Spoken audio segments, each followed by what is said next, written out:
Obviously, really excited to be #1 seed, and it wasn't a huge surprise, but it feels good to, make it official.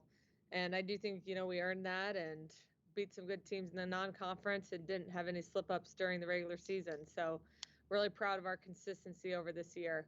I think every draw is tough this year. There's so many great teams, so many super seniors that are back, and it feels like there's, 20, 25 teams that you could see in the Final Four, and it would not be surprising.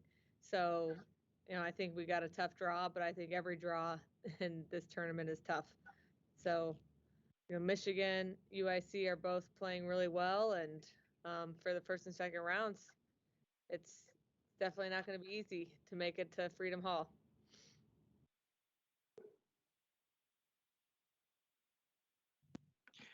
Dani, it's Joey Dunn. When you spoke last night about the consistency and the day-to-day thing, how difficult during a season, because you've had several weeks where there could have been a look ahead to the weekend or a look ahead to next week. How difficult is it to keep that day-to-day mentality, and how much do you attribute that to being a veteran group? Yeah, well, you said it right there. It's very difficult, and I attribute it to the veteran group. So we've got great leadership. I've been saying that all year. That has proven to be true throughout the season as we've gone on, and they're really mature about how they handle their business and just really passionate about each match. So they don't take matches off or practices off. Hey, Dani, this is Andrew Chernoff. I know there's bigger goals for this program, especially this postseason, but what does securing that #1 overall seed do for this U of L volleyball program? I think it proves that we're very, very good, and especially following it up after the last couple of years, making Sweet 16s, a couple of those, and an Elite Eight. And, we never wanted to be a program that's like a one-hit wonder or a program that has one magical year. It's like, how do we sustain being on top and to continue to get better and better? That's been the hard part. So, I think it just says that we're continuing to get better, and we're, planning to be really good for years to come. And, it's been fun to make some history this season, and then to also know that there's more that can be done and there's bigger goals. Hey, was there a point during the season where you felt like, I mean, obviously, you had leaders and you had, a good team and you had success in the past, but was there any point during the season where you thought this could be a team that runs the table or gets very close to it? Man, I don't know if I really had that breakthrough thought. When we were on that nice run in the preseason, I just kept telling myself, well, these teams have a little less experience, and we returned everybody, and so we were expected to be better right off the bat.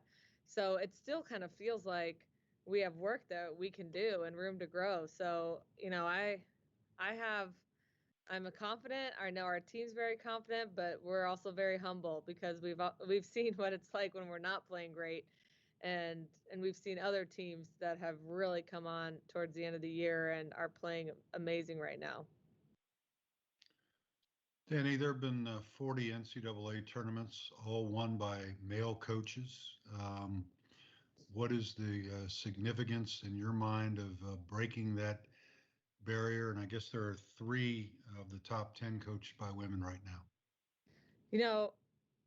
I hate to think of it as a gender thing, but it is true that, female coaches were always pulling for each other, and you hear a lot of female coaches saying, we need a female to win, a woman to win this year, and when are we going to have a woman coach win the national championship?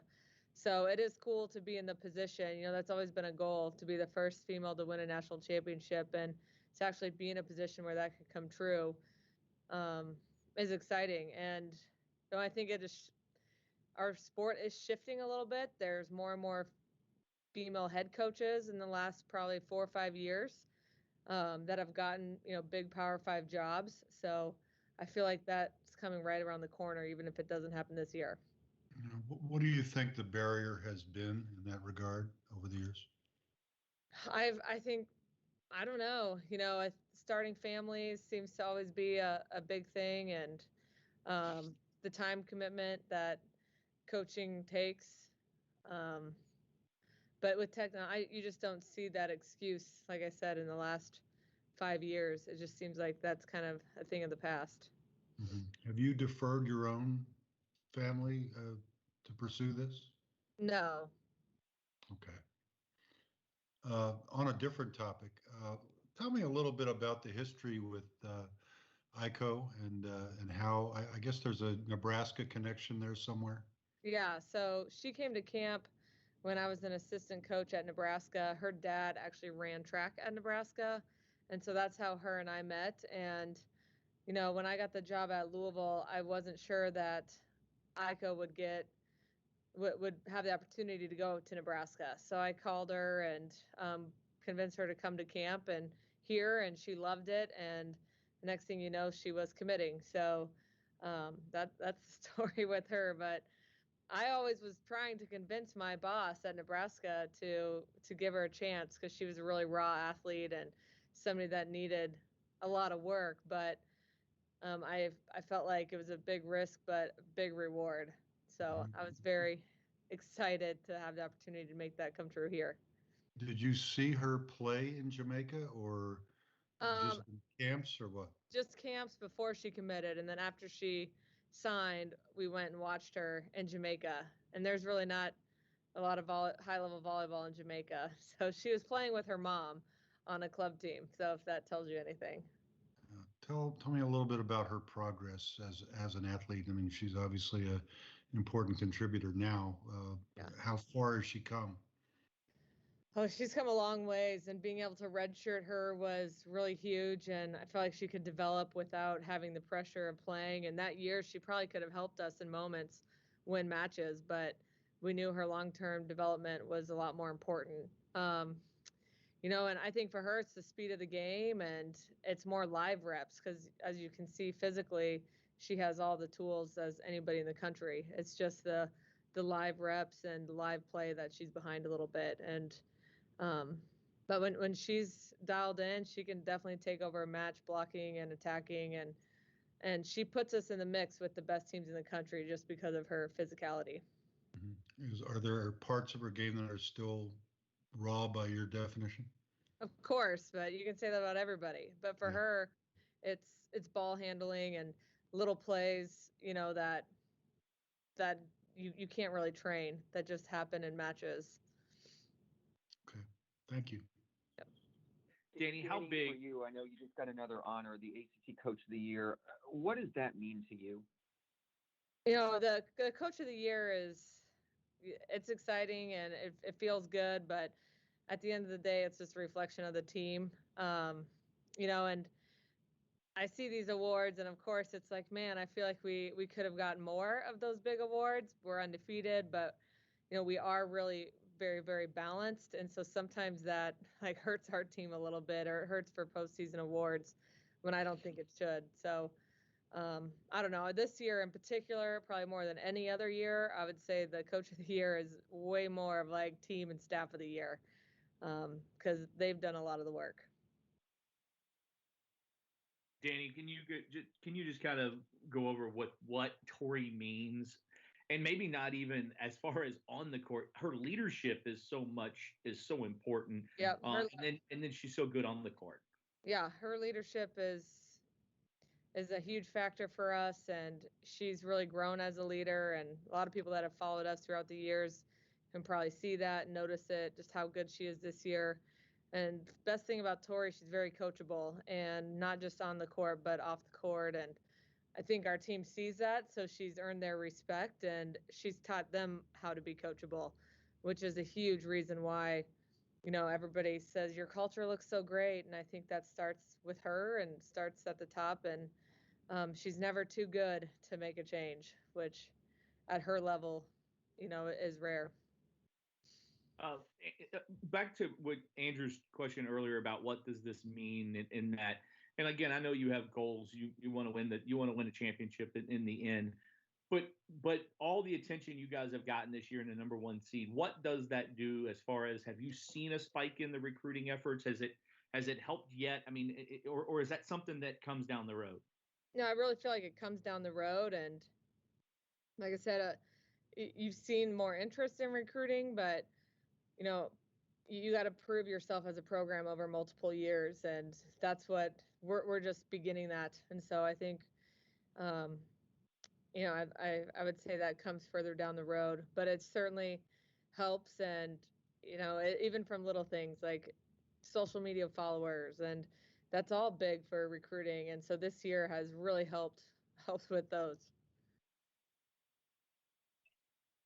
Dani, I heard you talking won about 5. Scott. I'm sorry. Go ahead. Oh, thanks, Tim. You guys have obviously won 5 games against top 5 teams. How big is that going into this NCAA tournament, just having that experience of playing great teams and winning a lot of those matches? Oh, it's huge. And I'm so thankful we scheduled the way we did and we were able to be successful because, yeah, that was 4 months ago, but that still gives us confidence. We can look back on those experiences and those matches and reflect on what we did well. And, you know, and we played in front of some really big crowds, which is going to be helpful. We know we're going to have great crowds at this NCAA tournament. So, you know, like I said, those were really important, and those kind of gave us the life of that we, you know, earned the right to be where we are, and that we have the pieces to get it done. I was starting to ask about Elena. Scott, I heard you on the podcast talking about how few mistakes she's made. As a freshman, putting her in the lineup and fairly responsible position, did you have any trepidation about that, or did you see enough of her to know that she could handle it? I think I saw enough of her. She was really good from day one. When she walked in our gym, I knew she would be a great libero. You know, it was just more, when would she be a great libero? I guess I am very surprised by her confidence in the position that she hasn't played, and you can just tell when she's on the court if she makes a mistake, like her facial expression does not change, and like her mental game does not waver. And so she's been really impressive in that way, more than just her skill, you know, as a freshman libero and in that position. It's easy to get rattled as a libero, and I have not seen her get rattled. Mm-hmm. I was trying to figure out your substitution pattern the other night, and it's a little more complex than I could follow. Do the players know automatically what happens, you know, at each rotation, or do you have to make calls in the middle of a match? You know, we have our lineup, so you see 2 DSs, Aiden Bartlett and Alexa Hendricks. They know they're going to play and when they're going to play, but there are certain other substitutions that they might not know when, but we do practice those moments quite a bit to make sure they're ready. So when we tell them it's time to go in, they know what they're doing and what their expectation is. Mm-hmm. Do you have a statistic that would show how many or what proportion of matches your libero plays? No, you know, your libero plays though 5.5 rotations of every match and every point. You can't sub your libero, so Okay. you have to wait in between sets. So you can't sub them like during the set. Okay. Excuse my ignorance. Good question though. Well, trying to learn. Love it. You're forcing us to pay attention. I love it. Hi, Dani. You've talked about Tori's leadership throughout the season and just how much it's grown since she came to Louisville. Can you kind of walk us through what those conversations with her have looked like from the time she got onto campus until her senior year? Sure. You know, when she got to campus, it was a little bit different recruiting process because we weren't necessarily looking for a setter, and especially a transfer setter. So, you know, when she emailed us, it's like, okay, if she's interested, let's bring her to campus and learn about her. And once she came, you know, we knew she had something special. It was just, you know, where does she fit? And I told her she had to be ready for any role she might play, which could mean sitting the bench or running the show. And her first year here, we were in a 6-2, which she was splitting the position. And then she didn't play for a little bit.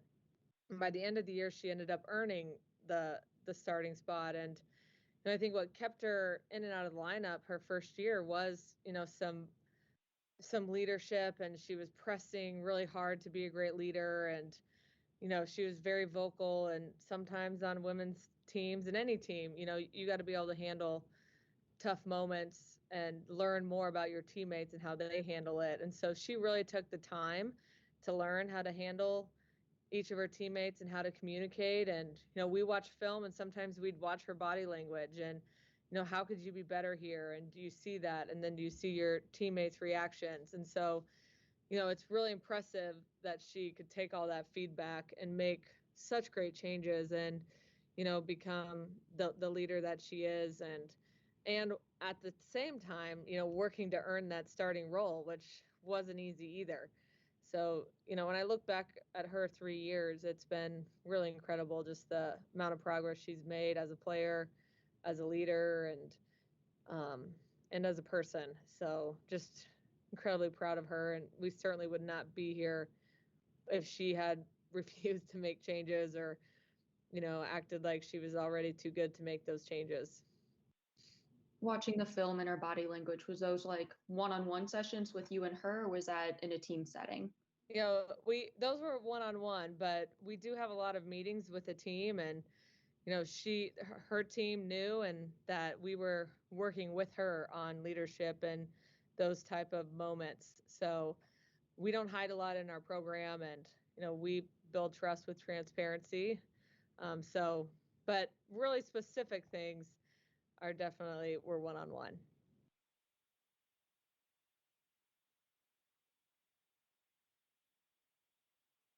Dani, I've got one last one real quick. Just how big is it to be in Louisville through the first 2 rounds and obviously regional wise? It's huge. Like I said, our first and potential second round draw is tough. So being able to play in LNN, I wish more fans could get in here and see, but it's also a huge home court advantage. So, it goes both ways. Again, I want the community to be able to be on this journey with us, but I also want to use that home court advantage that LNN gives us. So that's huge. And then, being able to host the regional is so important. And, we've all heard about how historic Freedom Hall is and, how the fans feel close to the court. So I know our team is really excited to play there. And, but we also know we have a lot of pressure to get there. It's not going to be easy, that's for sure. Anything else? So we'll play 4 o'clock and 7 o'clock on Friday, and then 6 o'clock on Saturday. There will be some streaming, but it's ESPN Plus. It's a little bit different than the ACC network because the NCAA owns that. So I'll have more details and links on that later this week when we get them.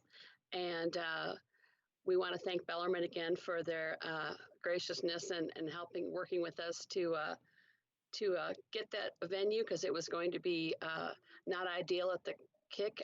They were going to try to do everything they could to make it into a volleyball arena, but in the end, it's still a convention hall. And so it was very nice that Freedom Hall worked out. And if we do not advance, Bellarmine will still play downtown, just so you know. We don't want to ask Bellarmine's fans to change their tickets in and then change them back out again. So they'll